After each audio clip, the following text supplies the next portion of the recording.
Welcome students, welcome you arts academy class 12th political science chapter 6 अंतरराष्ट्रीय संगठन। Topic शीत युद्ध के बाद संयुक्त राष्ट्र संघ में सुधार। प्रीवियस क्लास में हमने इसमें बात की थी कि जो यूएनओ है इसमें दो तरह के सुधारों के ऊपर बात की गई। सबसे पहला जो इसमें सुधार की बात की गई थी वो इसके संगठन की बनावट और प्रक्रियाओं में सुधार की बात की। दूसरा जो इसमें सुधार की बात की वो न्यायाधिकार में आने वाले मुद्दों की समीक्षा की जाए, मतलब कि जो इसके एरियाज आते हैं उसमें सुधारों की बात की गई। पहले तो इसके बनावट में सुधार की बात की गई थी और दूसरा जो इसके न्यायाधिकार, जो इसके अधिकार क्षेत्र में आने वाले एरियाओं में सुधार की बात की गई। अगर आपने नहीं पढ़ा है तो आप प्रीवियस वीडियोस देख सकते हैं, उसमें इजीली और अच्छे तरीके से समझाया गया है कि कौन कौन से सुधार की बात की गई है। तो आगे बढ़ते हैं इसी टॉपिक में। इसमें जो कभी कभार एक क्वेश्चन ये निकल के आ जाता है कि 1991 में, दैट मीन्स 1991 में कौन कौन से बदलाव आए, या फिर ये क्वेश्चन ऐसे भी पूछ सकता है कि शीत युद्ध के बाद कौन कौन से बदलाव हुए। तो ये दोनों क्वेश्चन एक जैसे ही हैं और आपको पता ही होगा कि 1991 के बाद ये हुआ था कि शीत युद्ध खत्म हो गया था। तो उसके बाद वैश्विक स्तर पे कई सारे बदलाव आए। तो आज की क्लास में हम इन्हीं बदलावों के ऊपर बात करेंगे। तो सबसे पहला बदलाव ये आया था कि जैसे ही शीत युद्ध खत्म हुआ तो शीत युद्ध के खत्म होने के बाद जो सोवियत संघ था वो क्या हो गया, बिखर गया। मतलब आपको पता ही है कि वो कई सारे राज्यों में बंट चुका था। तो इसलिए इसका सबसे फर्स्ट जो इसका कह सकते हैं बदलाव हुआ वो ये हुआ था कि सोवियत संघ बिखर चुका था कई सारे छोटे छोटे देशों में। इसके बाद दूसरा आता है अमेरिका सबसे ज्यादा ताकतवर रहा या ताकतवर है। तो क्या हुआ, जैसे ही सोवियत संघ टूटा तो उसके बाद एक महाशक्ति बन के कौन निकला, अमेरिका निकला। तो इसलिए कहा गया अमेरिका सबसे ज्यादा क्या हो गया, ताकतवर। तीसरा पॉइंट के ऊपर बात करते हैं। तो तीसरे में निकल के आता है सोवियत संघ के उत्तराधिकारी राज्य रूस और अमेरिका के बीच अब संबंध कई ज्यादा सहयोगात्मक है। तो इसमें कहने का मतलब इसका ये है कि सोवियत संघ के टूटने के बाद उसका उत्तराधिकारी, उसकी जो सारी संधियां थी या सारी उसकी शक्तियां थी, किसको दी गई थी, रूस को दी गई थी।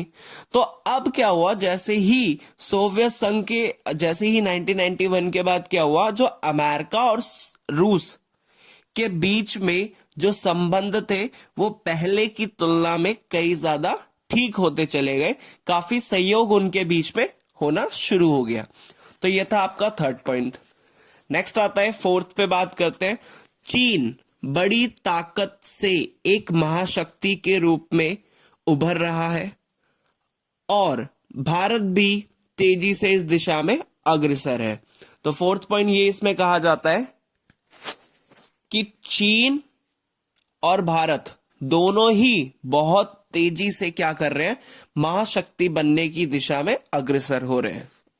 फिफ्थ पॉइंट है एशिया की अर्थव्यवस्था अप्रत्याशित दर से तरक्की कर रही है। मतलब कि अब क्या हुआ, इस टाइम पे सभी चीजों का विकास होने लगा। शीत युद्ध खत्म हुआ तो अब क्या हुआ, धीरे धीरे वृद्धि होने लगी, विकास होने लगी। इकोनॉमी जो कई सारे देशों की थी या एशिया की थी वो भी धीरे धीरे क्या होने लगी, उसमें भी तरक्की आनी शुरू हो गई, वृद्धि आने लगी। इसके बाद नेक्स्ट आता है अनेक नए देश यूएनओ में शामिल हुए। ये देश सोवियत संघ से आजाद हुए देश है अथवा पूर्वी यूरोप के भूतपूर्व साम्यवादी देश है। इसमें कहने का मतलब यह है कि जो सोवियत संघ से टूटने के बाद कई सारे जो देश आजाद हुए उनमें से कई सारे देश किस में शामिल हो गए थे, यूएनओ में शामिल हो गए थे, सोवियत संघ में शामिल हुए। और इसके साथ इनका कहने का आगे ये है कि जो पूर्वी यूरोप के कई सारे साम्यवादी देश थे, आपने अगर फर्स्ट चैप्टर में आपको याद होगा कि जब शीत युद्ध चल रहा था तो उस टाइम पर सबसे पहला जो बंटवारा हुआ था दोनों महाशक्तियों के बीच में, वो हुआ था यूरोप के बीच में। पश्चिमी यूरोप जो था वो अमेरिका को सपोर्ट कर रहा था, और जो पूर्वी यूरोप था वो किसको सपोर्ट कर रहा था? सोवियत संघ को। तो इसमें कहने की ये कोशिश की गई है कि पहले जो सोवियत संघ से टूटे हुए देश थे वो यूएनओ में, संयुक्त राष्ट्र संघ में शामिल हुए। इसके साथ साथ जो पूर्वी यूरोप के जो देश पहले सोवियत संघ को सपोर्ट करते थे, तो सोवियत संघ के टूटने के बाद अब वो भी किस में शामिल होने चले गए, या किसके सदस्य बनने चले गए? यूएनओ के। तो ये इस पॉइंट में कहा गया। नेक्स्ट पॉइंट आता है, इसमें यह है कि विश्व के सामने चुनौतियों की एक पूरी नई कड़ी सामने आई या फिर मौजूद है। इसमें ये कहने की कोशिश करते हैं कि अब कई सारे विश्व या कई सारे देशों के सामने, विश्व के कई सारे देशों के सामने अब कई बड़ी चुनौतियां निकल के सामने आई। सबसे पहले अगर बात करें जनसंहार, मतलब कि लोगों को मारा जाने लगा। इसके साथ साथ गृह युद्ध भी देखा जाने लगा कि देश के अंदर एक जाति का दूसरी जाति के विरोध में संघर्ष होने लगा, सरकार के बीच में संघर्ष होने लगा। इसके बाद जातीय संघर्ष, लोग जाति के आधार पर संघर्ष करने लगे, लड़ाई करने लगे। और इसके साथ साथ आतंकवाद भी बढ़ने लगा। इसके साथ साथ परमाणुविक प्रसार, मतलब कि परमाणु बम का विस्तार होने लगा। जलवायु में परिवर्तन, मतलब कि ग्लोबल वार्मिंग होनी शुरू हो गई। और पर्यावरण की हानि, मतलब आपको पता चला, हमने इसमें भी बात की थी कि कई सारे देश क्या हुए, वृद्धि करने लगे, विकास करने लगे, डेवलप होने लगे। तो उन्होंने क्या किया? सबसे ज्यादा जो हानि पहुंचाई वो किसको पहुंचाई? पर्यावरण को। तो इसलिए पर्यावरण की भी हानि होने लगी और कई सारी महामारियां आने लगी।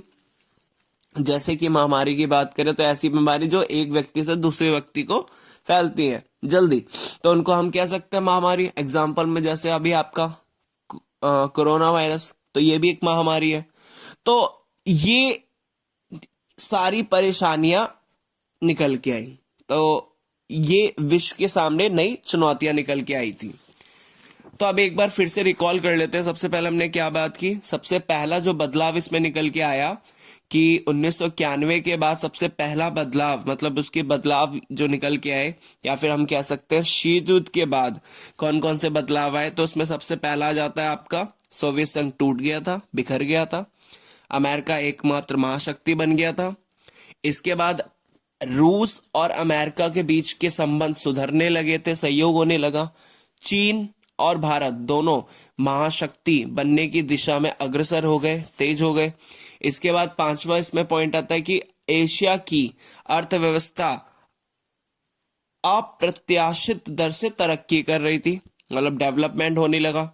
इसके बाद सिक्स्थ पॉइंट इसमें ये निकल के आता है, कई सारे नए देश यूएनओ में शामिल हुए, सोवियत संघ से अलग हुए देश भी यूएनओ में शामिल हुए।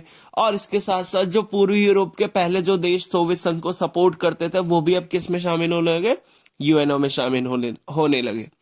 और सेवंथ पॉइंट ये निकल के आता है कि विश्व के सामने कई सारी चुनौतियां निकल के आई, जैसे कि जनसंहार की चुनौती, गृह युद्ध की, जातीय संघर्ष, आतंकवाद, परमाणु प्रसार, जलवायु में परिवर्तन या बदलाव, और पर्यावरण में हानि, और लास्ट में जाता है महामारी। तो ये सारी परेशानियां निकल के आई। तो इसमें होप सो आपको टॉपिक समझ में आया होगा। Thank you.